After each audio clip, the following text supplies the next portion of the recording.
With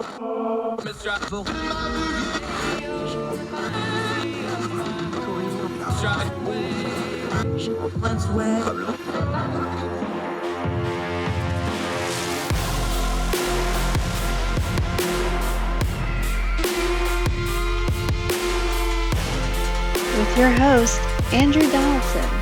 This is Heard Tell.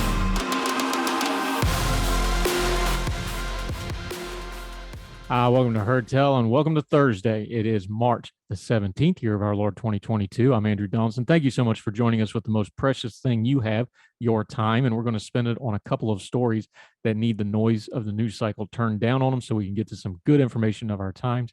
We're going to talk a little bit about the narrative going around on the right about how black voters are leaving the Democratic Party. Theodore Johnson has a piece out in the Bulwark. We're going to talk about that. He has facts and data to back up what he says. We'll delve into that and that very important voting demographic in both the midterms and the coming 2024 presidential election. Also, a story out of Albany about youth caregivers that we'll end the program with. Youth caregivers taking care of the elderly, taking care of the chronically ill, taking care of siblings, not talked about a lot. Very important, though, to family structures. It's been that way as long as there's been families, trying to maybe normalize them and get a better count on them. Talk about that in just a little bit. Also on the program today, our friend Jericho Hill is back, an economist. He's going to be talking about gas prices. We're going to talk about inflation. We're going to talk about the messaging of both the Democratic Party and President Biden and the Republicans that are trying to use it as a weapon. Who's got the better narrative? Who's got the better set of facts? We'll get into that with our friend Jericho Hill, along with a lot of other topics. Love having him on the program. But first, let's go back to Ukraine, as we've talked about just about every day for 3 weeks now. President Vladimir Zelensky, the president of Ukraine, who has become something of a folk hero. He's certainly been the leader that his country desperately needs in this dark hour of them suffering under a illegal Russian invasion and the war crimes that Vladimir Putin is putting upon his people and his country. He addressed Congress. I want you to hear some of the things he says. Now, he's pitching for a no-fly zone, and I'm going to get into that in just a moment. But he goes to this imagery. He said, "Friends, Americans," this is from WRAL.com. You can find these comments all over. "Friends, Americans, in your great history, you have pages that would allow you to understand Ukrainians. Understand us now when we need you right now," he said through a translator. Quoting Zelensky, "Remember Pearl Harbor, terrible morning of December 7 when your sky was black from planes attacking you. Just remember it. Remember the September the 11th, a terrible day in 2001, when evil tried to turn U.S. cities into battlefields, when innocent people were attacked from the air just like nobody else expected and you could not stop it. Our country experiences the same every day, right now, in this moment." Stirring words, stirring imaging, strong imagery. We talked to our friend Alice Watson Brown, and she talked about when she talked to the British Parliament, he used Churchill and Shakespeare, and he related very well. This man knows exactly what he's doing with PR. He knows to advocate for his country. So let me break this down for you this way. If I'm Vladimir Zelensky, I'm doing exactly what he's doing. I'm begging for interference. I'm begging for military intervention. I'm begging for a no-fly zone. I'm taking anything I can get, help anywhere I can to help my people. If I'm a member of Congress or if I'm President Biden, I'm also doing exactly what they're already doing and not doing a no-fly zone. The no-fly zone is too often in the commentary at being whiffed around as some kind of a magical in-between step between peace and war. That's not what it is. It's a tool. And the only way a no-fly zone works is when the first plane goes in the no-fly zone, you shoot it down. So anytime somebody says they want a no-fly zone, the first question you ask them, are you prepared to shoot down a Russian aircraft, military aircraft, or probably a bunch of them because they're not going to come by themselves. They're going to roll in there heavy and test your no-fly zone. Understand that's an act of war. We can talk about whatever the Russians have been doing in Ukraine. It's an illegal war. They're committing war crimes daily. But if we fire on a Russian jet, that is an act of war, and we will be at war. There's not any happy hunting ground here where we're not going to shoot down Russian planes and not get in a shooting war with Russia.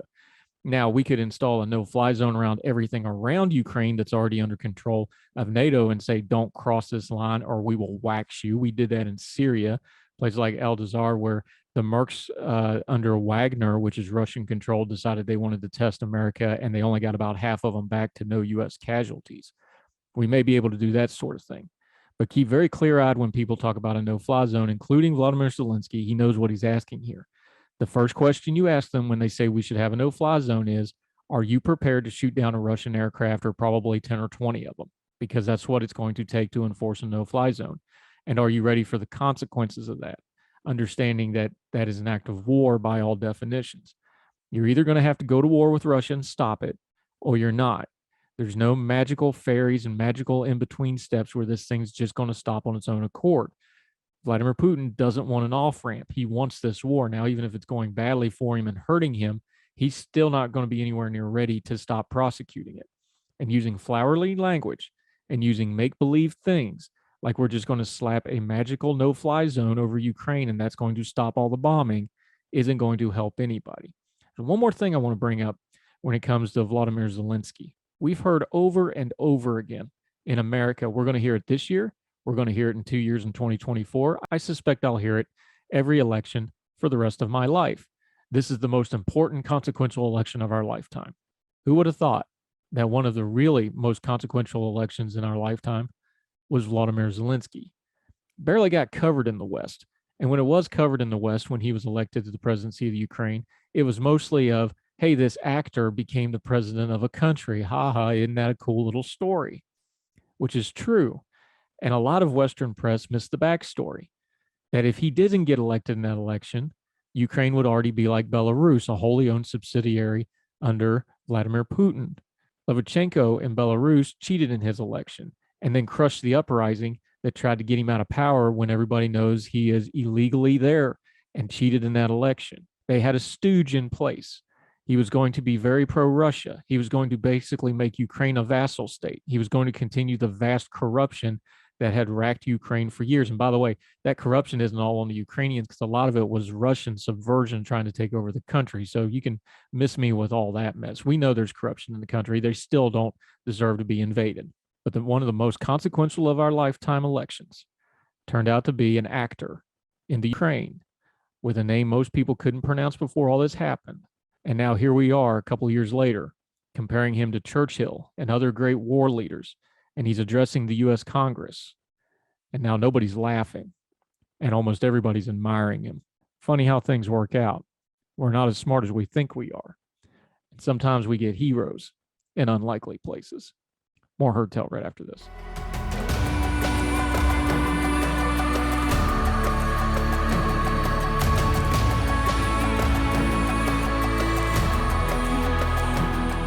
Welcome back to Heard Tell. You know, one of the things we do here and we pride ourselves on is turning down the noise of the news cycle. And it doesn't matter which side or which ideology or which party is doing the noise. If there's noise, we want to get to the bottom of it and get to the good information to be had. We've done it about different demographic groups and voter groups. We've recently been talking a lot about the Latino voter groups and Hispanic voter groups.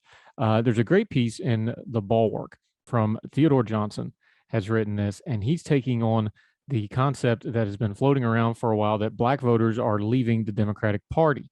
And he pushes back on it a little bit, and he has this kind of data. He says, and quoting from his piece at The Bulwark, Trump received just 6% of the Black vote in 2016 and 8% in 2020. On average, from 1968 to 2004, Republican presidential nominees earned just over 11% of the Black vote, which means not only did Trump underperform the party average in consecutive elections, but he also did worse twice than every single Republican nominee since the Voting Rights Act of 65, except for two, John McCain in 2008 and Mitt Romney in 2012. I would also throw in there that Mitt Romney was running against Barack Obama, probably had a whole lot to do with that. John McCain was running against, you guessed it, Barack Obama, probably had a whole lot to do with it. And even then, with Trump facing a not incredibly popular Hillary Clinton in 2016, he could only match what Romney could muster against the historic second-term candidacy of Barack Obama. By the way, let's dispel another. There's never been a Republican alive in the last 40 years that was going to beat Barack Obama in that second election. It just was not going to happen. You can put away all your fan fiction regarding that. He was going to get reelected. Back to the piece. This should not inspire confidence in those Republicans who believe they are at the precipice of tent expansion.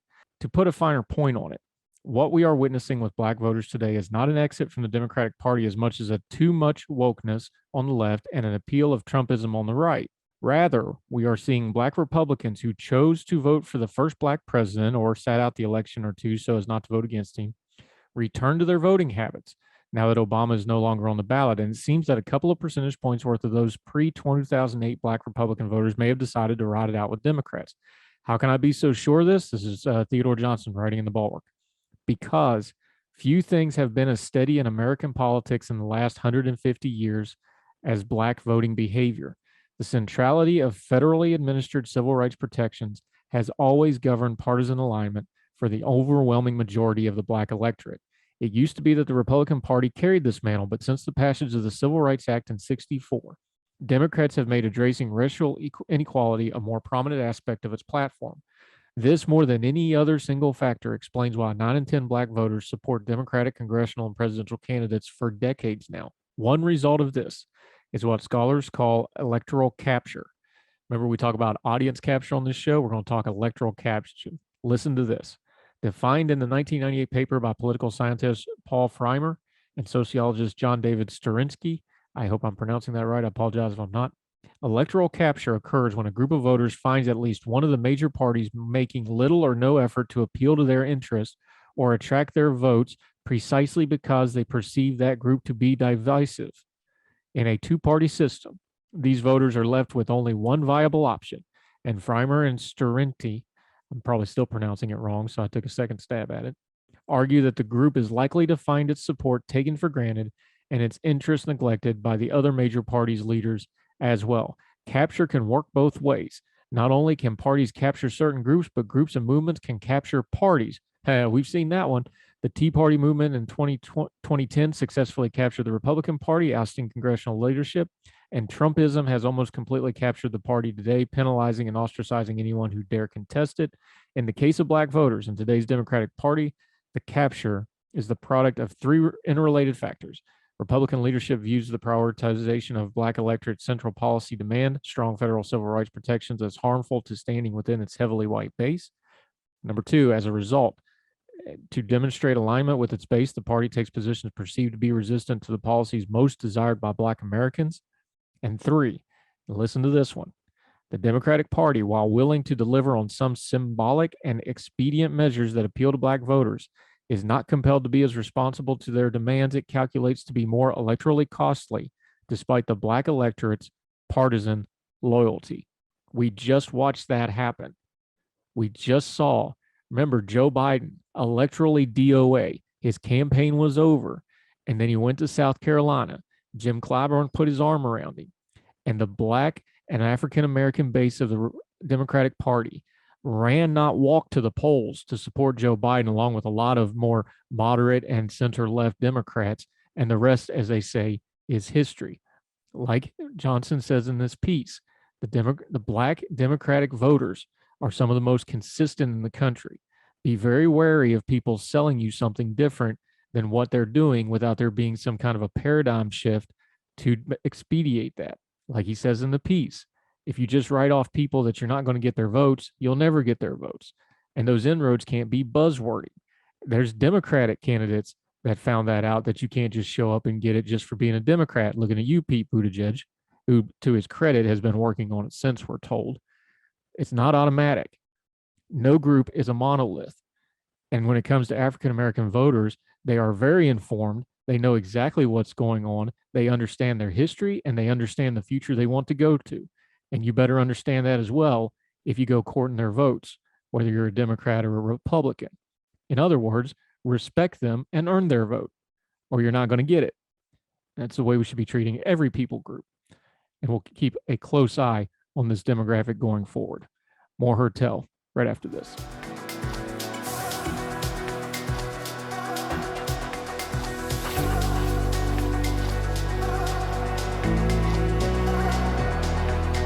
Welcome back to Heard Tell. All right, economics all over the headlines. We're going to go to our go-to on it, Jericho Hill. He works for one of them 4-letter, not 3-letter. I was corrected last time. 4-letter government agencies, but his opinion are his and his alone, unless they're correct, and then he really wants them to be his. Jericho Hill, how are you, my friend? Doing pretty good today. All right, let's try this real slow using small words for the folks from Logan and try to get through this one more time. Gas prices are a lagging indicator. Can you please explain why gas prices are a lagging indicator? Because we still seem to have problems understanding in the United States of America in the year of our Lord 2022, gas prices are a lagging indicator. You should first specify they're a lagging indicator of what. Darn you, Right. Jericho. Just answer the question. Talk about economic conditions and whatnot. So the point that Andrew, you're trying to make is that what causes gas prices to rise, a lot of that's been set months or years in advance. And so, for example, if you make investments into more green energy technology, which takes several years to ramp up, those investments are not going to non-green to natural gas or to fossil fuels or stuff like that. So there's less capacity to ramp up. So when events happen, like what we've seen with COVID, there's an immediate sort of reaction, but then in terms of being able to accommodate that new that new demand, right? You have to change your production, and that takes time. Now, it's the easiest thing in the world for me to just go, this current debate over gas prices and blame and Putin and Biden, this isn't hard. Like, gas prices were going up because we had a Democratic candidate who said, I'm going to end fossil fuels in America. That's going to have an effect. He has policies to that end. He wants more electric vehicles, so on and so forth. That's been his policy for a year. That affects gas prices in a lagging way. Some of the gas prices were already going up because of what happened before he came into office. Then Putin invades Ukraine. That raises the already high gas prices up. This does not seem that hard to me to have a delineation line of, okay, gas prices are Biden's fault up until this point, and then Putin made it worse from this point forward. Why can't we just discuss it that way? But no, we have to have a White House that says gas prices are all Putin's fault. And then the media goes nuts and go, no, they're all Biden's fault. There's this middle ground that we just skip over. Why do we do that? We skip over it because nobody wants to talk about the nuance of the middle ground. It doesn't send out letters for fundraising. It doesn't get people to answer the robocalls for more funds, etc. And it doesn't get those angry letters that are sent in. I think that's part and parcel of why. I mean, and you're right. Look, we had a changeover in admin from friendly to fossil fuels to less friendly to fossil fuels. We had a pandemic that radically changed things. We had not just a response to trucks and tankers getting in, to get the gas and whatnot, but now we've got a response from folks being like, well, I don't really, I need to commute more or I need to commute less. Some folks like myself don't even commute hardly anymore, which changes the calculus. But you're right. I find it hard to pin the blame 100% on a president for lots of things that happen, mainly because, if we think about it, right, COVID and a war, not really anything that anyone, right, could control, even the most darling of the right and the most darling of the left. So, those things happen. So then what are the responses? And I think I'm going to tee you up on the next part that I think you want to go into is, the Biden administration has recently come out and said, well, here's our new budget idea, our new package of spending and plans and whatnot. And this is going to help reduce the deficit. And this is going to help lower the inflation. And this is one of those where I'm going to go, yeah. If we accept certain assumptions that they're making about how the spending will work and how it will go fund things, that's very plausible. But it's also, but it works over years, right? It doesn't work over days, weeks, or months. So you can put all of these, you could say, let's be exceedingly charitable and let's say, yes, they're entirely right. We grant them that point. 5 years down the road, these investments that we're making are going to increase the productivity of our economy, handle supply chain issues, and lower the overall rate of inflation, right? Okay, but that's 5 years from today. That's not next year. That's not 6 months from now. They're not going to do a whole lot in the next 6 months. The next 6 months are entirely predicated on how we continue to sort of come out of the pandemic into a quote new normal, what happens in Europe.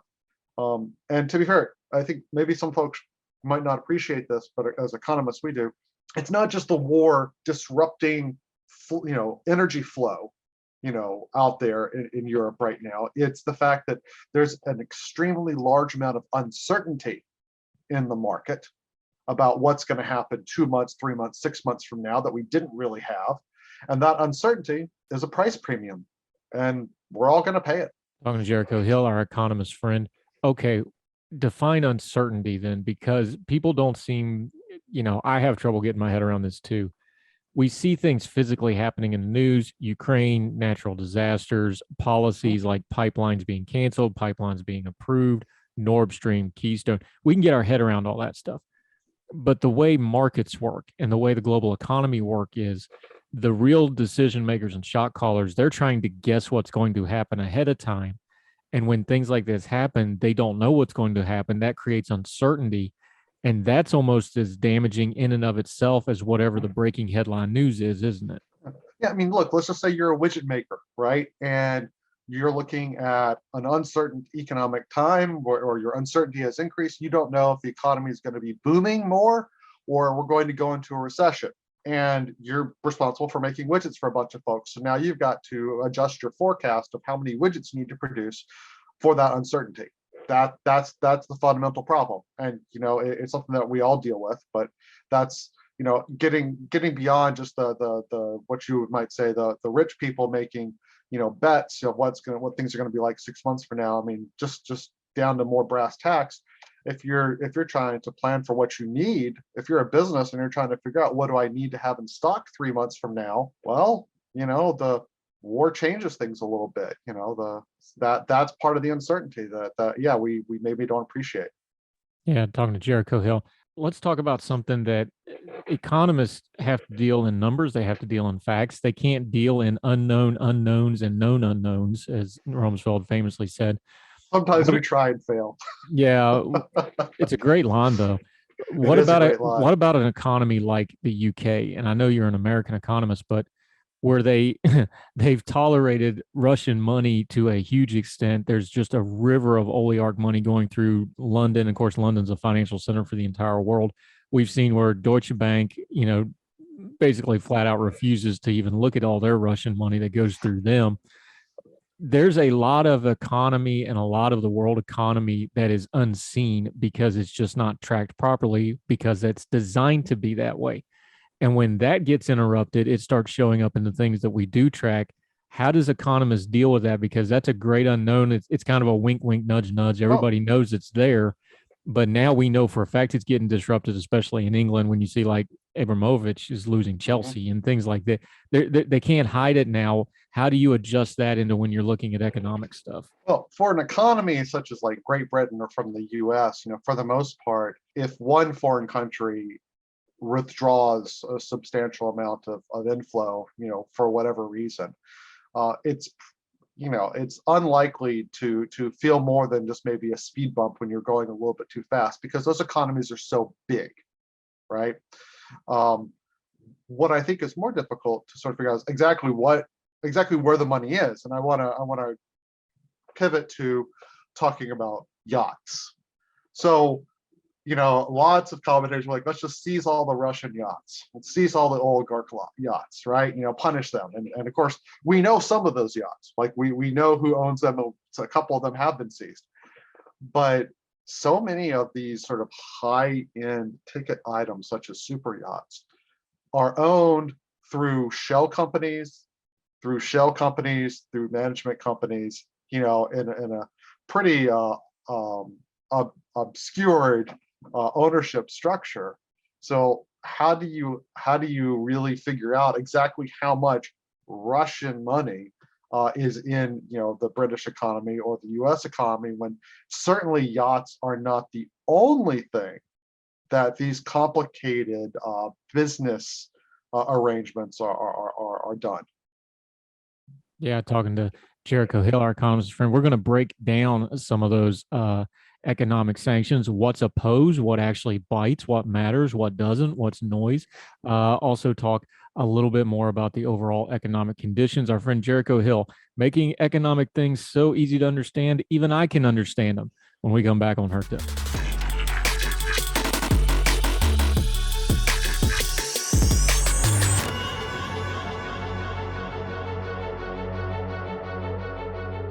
Our friend Jericho Hill is joining us here on Heard Tell. I'm Andrew Donaldson. Thank you for joining us. Of course, the ethos of an economist is bad times don't last, but bad economics always last. That's a Scott Hall reference who passed away. We'll talk a little wrestling at the end with our friend. I very much appreciated that reference. There you go. Rest in peace, Scott Hall. But talking about some bad guys here, we were just talking about the dirty money, the oligarch money. Talk about, because you're an economist, but you're also a sports fan, you keep up with the culture. Explain to folks the ultra wealthy things like a sports team, like a Chelsea, things like a yacht. Those aren't just token toys. Those are also ways of parking money when you basically have no way to park massive amounts of money any other way to do it. And you got to put it somewhere, right? Yeah, I mean, art is another great example of a way to park money. But certainly, so of course, some of the folks that invest in sports teams do a very good job of increasing that investment and treating it like a business, and others it is simply, just as you said, a money dump. There's I think this might be less of an issue for most American sports leagues, but certainly soccer throughout the world is a sort of well-known dumping ground for some of this. Real estate is another dumping ground. Lots of there's also lots of obfuscated real estate holdings. So at the very high end, it doesn't affect the average person when trying to buy a house. People don't buy homes that are hundreds of millions of dollars, right? Unless you're filthy rich. But who exactly holds those very high end real estate homes? Is another thing where you may not necessarily know who actually owns that house. But it's there to park money. It's a diversification strategy. Wu-Tang. Wu-Tang Financial. Talking to Jericho Hill, master of many things, but mostly economic things. Okay, when we have an uncertainty like the Ukraine situation, this looks like it's going to be at least a semi-protracted war, at least through the summer, probably at the very least. How does the markets start to adjust? Because they can't just keep bouncing out of fear and uncertainty. They're going to settle on something, especially if this starts looking like it's going to go for a while. Because remember, before this, we thought we pretty much had this summer economically figured out. The Fed's going to raise interest rates 3 or 4 times. We're going to have an election year, so they're going to jimmy the money. We're going to have another stimulus package so they can run on that. We were going to get inflation under control. Yeah, everything looked great. We thought we had this year under control. Look, at some point though, the powers that be are going to make a decision on what path to take. How do you think that shakes out here in the near term, probably over the next 2-3 months? I think I first have to say there's a lot of personal bias here about that path, because I apparently have more than a quarter of Ukrainian blood in me. So I have a little bit of a loyalty, sympathy here. I don't see this conflict ending nicely. I don't see it ending a whole lot anytime soon. It's going to cost Russia quite a bit. Their economy is already, quite hurting. You can watch the ruble essentially do a roller coaster free fall. And you can watch videos now of folks fighting for stuff in grocery stores, which is reminiscent of another time when Russia used to be called the Soviet Union. Now, how it all, I wish I could say how it would all shake out. I don't know what the military situation is going to look like. I certainly have, hopes that some Ukrainian solution is found to the benefit of the Ukrainian people. I feel badly for them, and have been doing what I can to support the Ukrainian Red Cross and other such organizations that desperately need help. But think about Europe now, and this like in the short run. Let's be a little more optimistic. In the short run, Europe is going to suffer from pretty high heating bills and energy prices too, because they're shutting down a lot of the oil and gas investments they were doing, and now you've got Germany saying, "Oops, maybe we don't want to shut down the nuclear power plants that we were planning on doing. Maybe the best thing to be green is to actually build more nuclear power plants." I think that would be a really, really good change. Yeah, I've kind of, we love our analogies here. I've taken to calling it like Jules Verne. He got an astonishing amount of things right on Journey to the Moon. That 3 guys on a couch. We put 3 guys on a couch in a capsule. He used a projectile. It was a capsule. They had to he got a lot of stuff really right. The problem was we needed to wait 84 years to NASA to figure out the really important stuff, like, hey, let's not use a cannon. Let's build a Saturn V and get it up into low Earth orbit. I think that's where we're at with some of the energy stuff right now, where we can see the solution. We've figured out kind of the big picture part. Okay, this is possible, and here's how we do it. But there's a whole lot of people that are still in the science fiction realm of, oh, we'll just put them in a cannon and shoot them up there. And that's how they're kind of dealing with this energy crisis stuff. That's not how the world works. We can see it, but we're still 40, 50, 60 years, whatever, maybe sooner with technology, from really changing how energy, especially geopolitical energy, and how practical energy for the poorer folks in the world are. Am I wrong in using that kind of analogy of like people can see it, and then things like Putin kind of bring it back and focus like, okay, we're not as close as we are? I think Putin's action might have accelerated that timeline a little bit for the Western world. Now, yeah, I think you're right. And when we just talked about substituting, coal power plants for instead of and use nuclear power plants instead, right? And seeing maybe there'll be a lack of environmental activism against nuclear power plants now going forward, particularly in Europe. Although nuclear power has been pretty stalled here in the U.S. as well, which is unfortunate. As an aside, right, I used to work for a power company, so I like to think I know one or two things about power generation. So I'm going to bring some of that knowledge here. Even if we today could build, 100 nuclear power plants, and we actually had a site to put them, the distribution of that power is yet another complication, and our energy grid still desperately needs repairs. It needs upgrading. You would need a lot of more additional substations. You need some, substation infrastructure upgrades. I don't know what you do about the Texas power grid. That thing's a mess.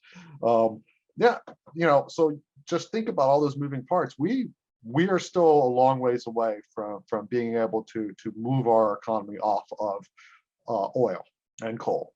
And this is what frustrates me about it, is because we've had this technology for 50 years, 60 years. If we would have done this 30, 40 years ago, we wouldn't be in this mess in the first place. And that's the part I never hear anybody talk about, is like economically, energy wise, clean wise. If we hadn't done all this silly moratorium stuff and kind of shot ourselves in the foot, we would be in a completely different place right now. Folks don't want to talk about that piece of it of, hey, we kind of dropped the ball on some of this if we would have just done it back then. I know the technology's gotten a little better. I know 3 Mile Island, I know Chernobyl, but I mean, God, Chernobyl was 40 years ago. You don't think our technology is better? Well, and we now know Chernobyl was not a nuclear accident. It was a bureaucratic accident.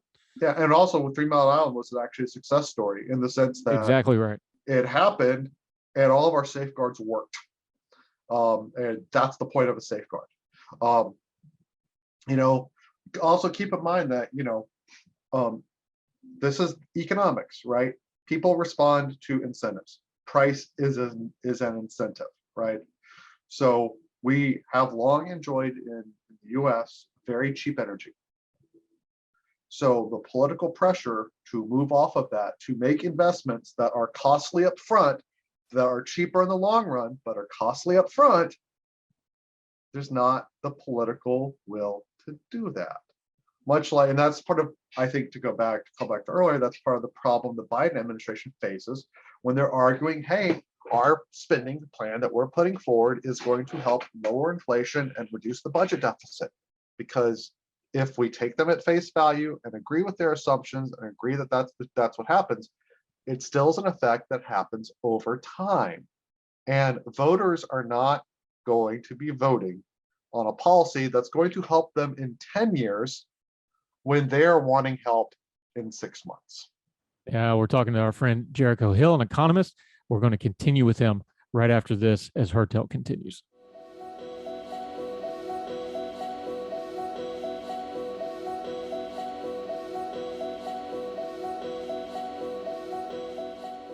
Is it going to be 6 months though? Because this feels like something that's going to have kind of an immediate, an intermediate, and a long-term effect. Oh, I was just picking 6 months as an example.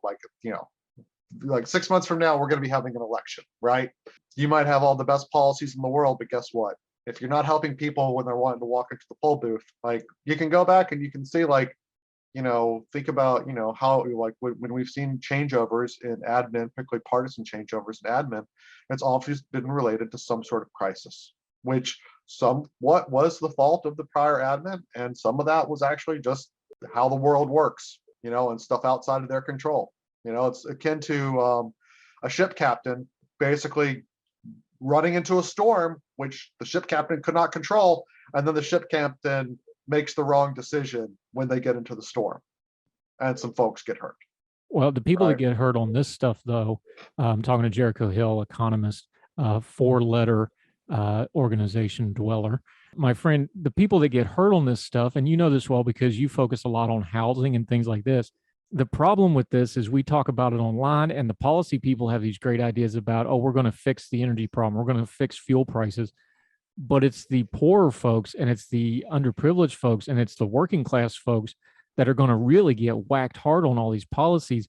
We talked about it with the EVs online. We're like, yeah, Secretary Buttigieg, you can tell everybody to go buy a $50,000 car, but that's not in a lot of people's budget. If they can't afford $5 gas, they're not going to go buy a $50,000 car to save $2 on gas. That's not how that No, works. they're going to have to buy an overly priced used car at this point, which you can't get right now. Something you've been talking about on and on. The used car prices are 20% over sticker right now. I think we're starting to see a slight improvement. It's starting, but then of course this Ukraine thing happened, and But you've talked about the inflation was driven by things like used car and gas prices. Mm-hmm. Those are things that affect working class people and below.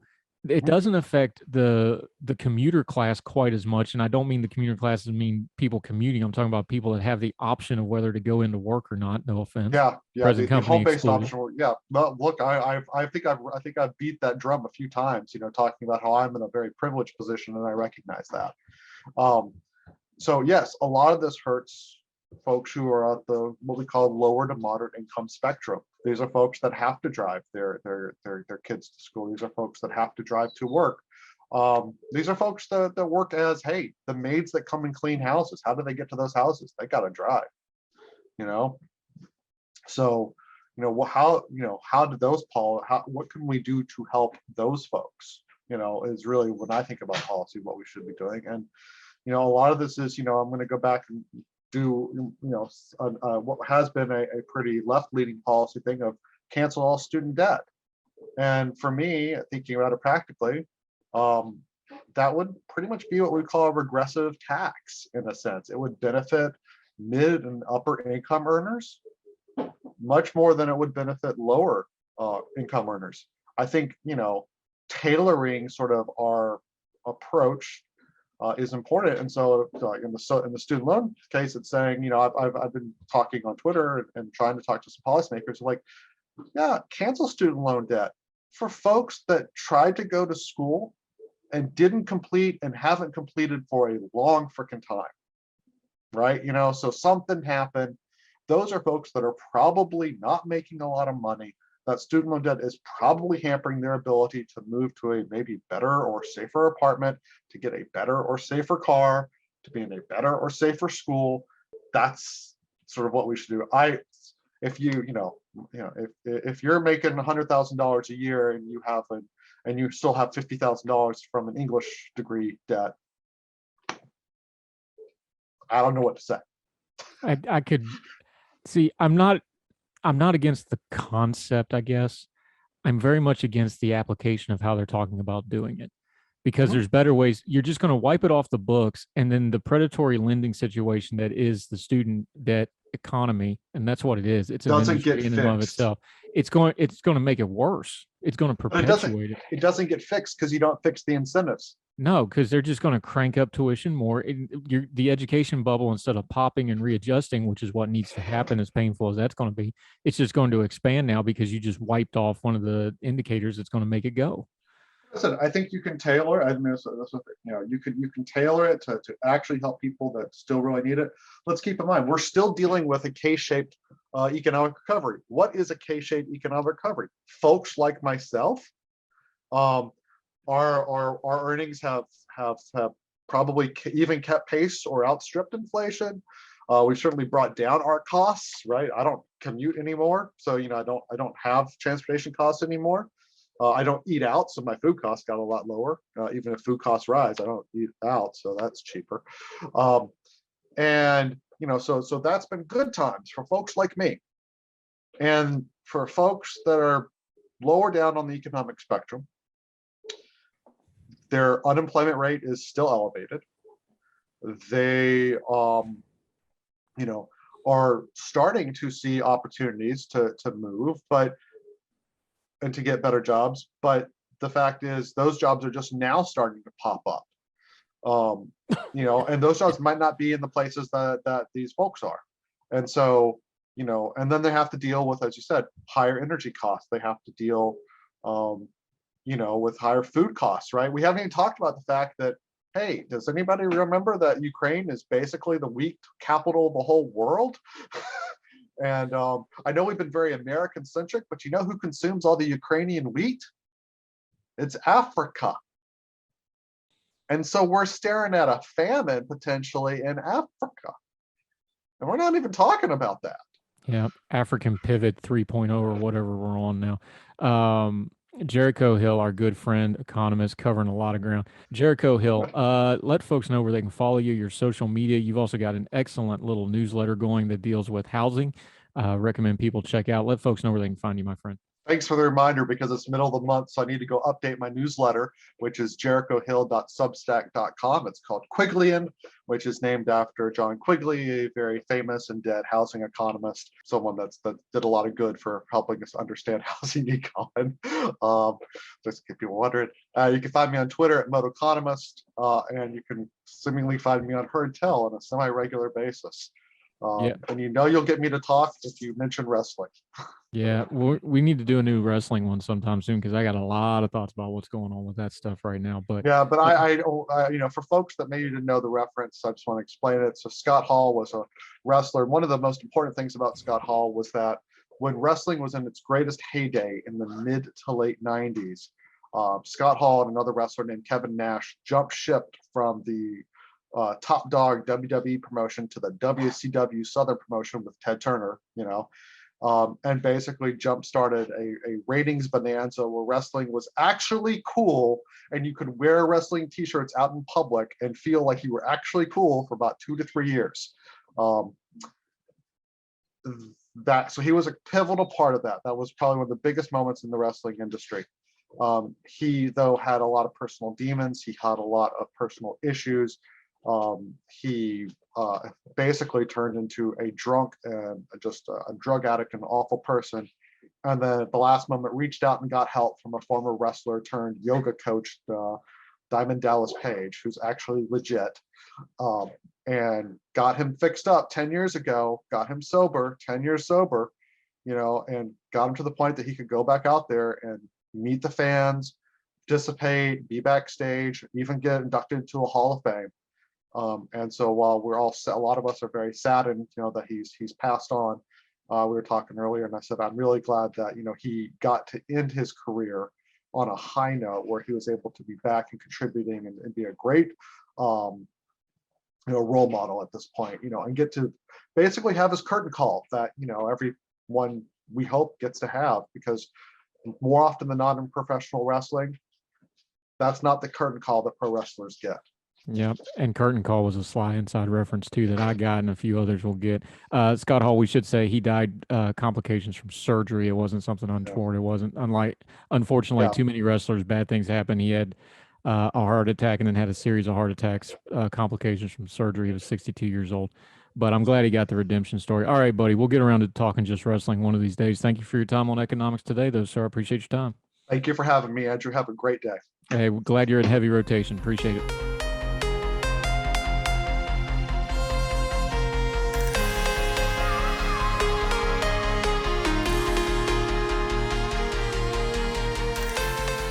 Welcome back to Heard Tell. We end on a happy note or an uplifting note. This is a little bit of a melancholy note, but I want to highlight who's involved here.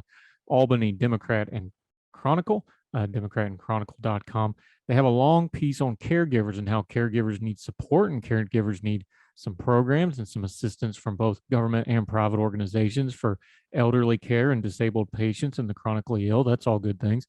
What makes this story unique, and while we're highlighting it in our end of the show segment where we uplift things, it's who these caregivers are. Young people. So when people complain about how young people are damaged or this generation is this and that, remember this stat. It is estimated, this is the Democrat and Chronicle, it is estimated that 5.4 million young people in the U.S. are caring for someone in their home, a number that researchers believe is greatly underestimated. They assist in the care for disabled parents, chronically ill siblings, elderly relatives, and their challenges and expenses vary. Some studies suggest they may have increased anxiety and depression, and for most, resources are hard to find. They have an extended sense of isolation. They have an extended sense of need. Oftentimes, they are not equipped or have training formally for the things they are doing. So, what they're trying to do is partner with schools to reach teens who provide care. But I want to go down to the bottom of this piece, and this is where it gets uplifting, even though this is a piece about the struggles and trials they go through. Cara Levine, who is a home health care advocate and has championed the support of youth caregivers for nearly 2 decades, listen to this quote. Quote, they don't want to talk about it, and they don't get the support from their peers, which could be a good source of support if everyone understood why you can't hang out for that day. Remember, we're talking about teens, young people. When it comes to supporting caregivers, Levine said the focus has primarily been on the adults because some families don't disclose what their children are doing in fear that it would be taken out of their home or otherwise punished. But she said that's not the answer. Quote, the answer is to provide enough support in the home that the young person can contribute in a meaningful way, but not be responsible for the whole thing. She added that the COVID-19 pandemic and the opioid crisis has increased the number of youth caregivers and the need to pay attention to them. What do we say on this program often? You can't, with one hand, complain about a generation that is stuck in perpetual adolescence or isn't becoming adults fast enough or isn't as mature as previous generation was, and with the other hand, infantilize them and hold them down and push them back and tell them that they can't do this, that, or the other. Normalizing these routines of young caregivers. No, we don't want anybody to be exploited. They should be carefully checked for that sort of situation. But youth caregivers and family dynamics, this is how it's always been since there was more than one human needing to take care of another one. And it makes all the sense in the world to formalize it, get it out of the shadows, and make sure they have the support they need, and we can accurately account for them. If nothing else, we should be able to praise them. People taking care of their own family and friends in their communities, that's always worthwhile. I can think of very few things young people could do that can make a difference more than that. That'll do it for Heard Tell. Thank you so much for watching or listening, whether it's on the YouTube channel, the Big Talker Network's Facebook page. Those are where you can watch each and every episode we do. Or if you're listening on any of the podcasting platforms, please make sure you subscribe. Important for a couple of reasons. One is you won't miss anything we have going on. Number two is you can keep track of what we're doing, and we can see what you're doing, what you're responding to, what you're listening, what you're downloading, and we can make adjustments. Also, there's ratings and review tabs. Make sure you use those. Let us know what you think. Let us know what you feel. You want to contact us directly, heardtellshow@gmail.com, heardtellshow on the Twitter. We'd love to hear from you. We've done segments based off of what you've asked us to cover or look into, and we'd be happy to do it again. So just one more time, thank you so much. We keep getting growth, and it's because of folks like you. Sure appreciate it. So wherever you are, across the street or around the world, we hope you and yours are well. We hope you are well fed. We'll talk to you tomorrow for more Heard Tell. All the music on Heard Tell is provided under a Creative Content license from monstercat.com.